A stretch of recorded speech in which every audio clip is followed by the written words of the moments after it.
Aujourd'hui, au Parlement européen, on auditionne M. Jorgensen, qui est le candidat qui a été désigné par Ursula von der Leyen, la présidente de la Commission européenne, pour être commissaire européen chargé du logement et de l'énergie. Moi, je suis coordinatrice de la commission emploi, c'est-à-dire que je représente mes collègues de mon groupe politique, le groupe de la gauche, je les représente au sein de la commission emploi. Et à ce titre, je suis chargée d'interroger le commissaire et de lui poser des questions. Je lui ai posé deux questions. D'abord, je veux savoir si l'Union européenne, la Commission européenne, va arrêter d'empêcher les États membres d'investir comme ils le veulent dans le logement abordable. Rappel, il y a quelques années, aux Pays-Bas, le gouvernement a voulu investir dans le logement abordable, et il s'est fait sanctionner, il a pris une amende de la part de la Commission européenne qui a considéré que investir trop dans le logement public, ça faisait concurrence au marché privé. Et vous savez, le dogme de la concurrence du marché privé, c'est sacré ici à l'Union européenne. La deuxième question que j'ai posée à M. Jorgensen, c'est sur les plateformes de location de courte durée, Airbnb par exemple. Que compte faire l'Union européenne face à ces plateformes de location de courte durée qui, partout dans toutes les villes d'Europe, retirent ces plateformes des logements de la location? Les gens ne peuvent plus louer parce que les logements sont partis sur Airbnb.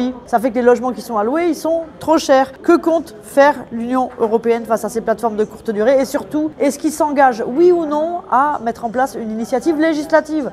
Pas d'une recommandation, mais une directive. Il faut bien avouer que sur ces deux questions, les réponses, elles sont un petit peu floues, dirons-nous, pour être sympa. Je vous laisse juger. Votre portefeuille intègre la question du logement. Vous avez donc une grande responsabilité.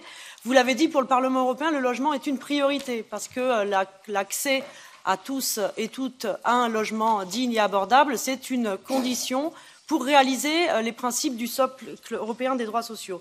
Et nous étions ravis de voir qu'également dans les orientations politiques de Mme von der Leyen, le logement était placé au cœur des priorités. Et ravis également de voir qu'un tabou était enfin levé. Ce tabou, c'est le tabou des aides d'État. Je rappelle qu'en 2011, les Pays-Bas ont été sanctionnés par la Commission européenne sous prétexte qu'ils investissaient trop dans la construction de logements abordables et que cela faisait concurrence au marché immobilier privé. Il y aurait donc un grand changement à partir du moment où la Commission européenne accepte que les États membres investissent dans le logement abordable sans avoir toujours ce dogme de la concurrence qui entrave l'investissement dans le logement abordable. Vous avez répondu à ma collègue du SND de façon plus claire, et j'en suis ravie que vous ne l'aviez fait dans les réponses écrites aux questions qui vous ont été posées, mais je vous demande maintenant de me répondre par oui ou par non, clairement. Est-ce que vous pouvez me dire si oui ou non, sous votre responsabilité, les États membres pourront investir dans le logement abordable sans entrave de la Commission européenne? But. Thank you. Mais merci, Madame Scheibe, de cette excellente question. Alors, cela est intégré dans ma mission et c'est pour une bonne raison. Nous prenons véritablement cela au sérieux. Alors, comment avoir un marché commun, un marché unique sans règles sur les aides d'État? Nous avons mis le doigt sur un problème. Nous avons identifié un problème. Lorsque mes collègues s'entretiennent avec des juristes, c'est parce qu'il y a difficulté à s'acquitter d'une tâche. Mais par ailleurs, je crois qu'il n'est pas impossible de dégager un équilibre.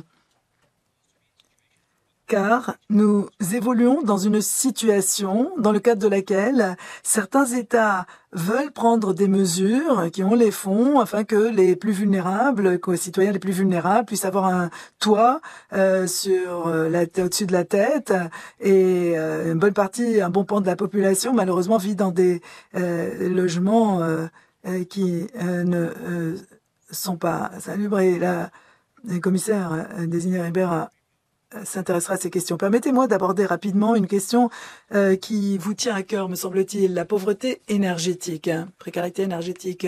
J'étais moi-même surpris lorsque j'ai pris connaissance des données chiffrées.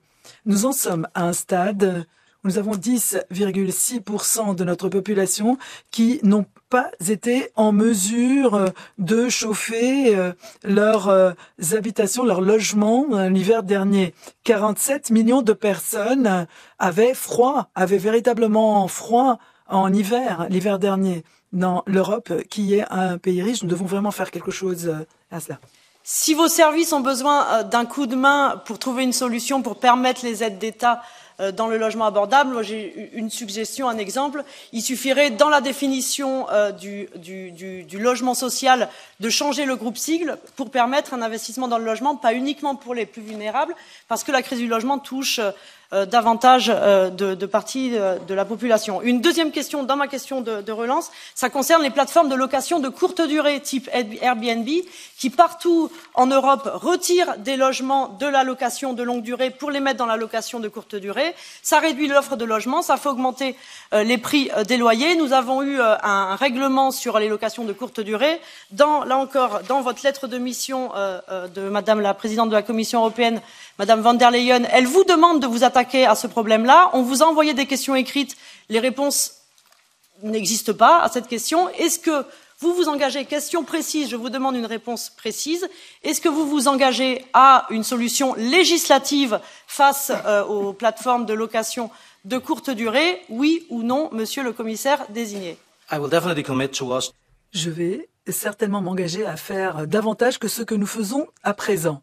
Les locations de courte durée ne sont pas entièrement négatives. Pour certaines régions, cela renforce et encourage le tourisme et c'est une raison pour laquelle certaines personnes peuvent se permettre d'acquérir un logement. C'est parce qu'ils louent de temps en temps, etc. Donc, il faudrait garder présent à l'esprit les aspects positifs.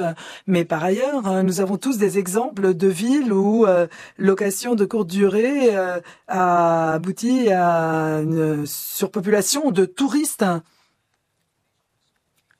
Voilà, parfois, il faut imaginer un policier, quelqu'un d'autre qui ne peut pas s'offrir un logement, acquérir un logement parce que ils sont tous mis à disposition pour des locations de courte durée. Il faut réagir vis-à-vis de ce dossier.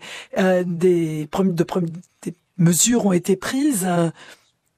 Elles seront mises en œuvre bientôt. En 2026, nous aurons l'obligation, enfin les loueurs ou les plateformes auront l'obligation de communiquer les informations aux autorités fiscales et autres. Personnellement, je ne suis pas convaincu que cela soit suffisant. Au contraire, je suis plus proche de votre position et je serais ravi de collaborer avec vous si je devais être confirmé à ce poste. Et les régions, certaines villes ont des idées en la matière.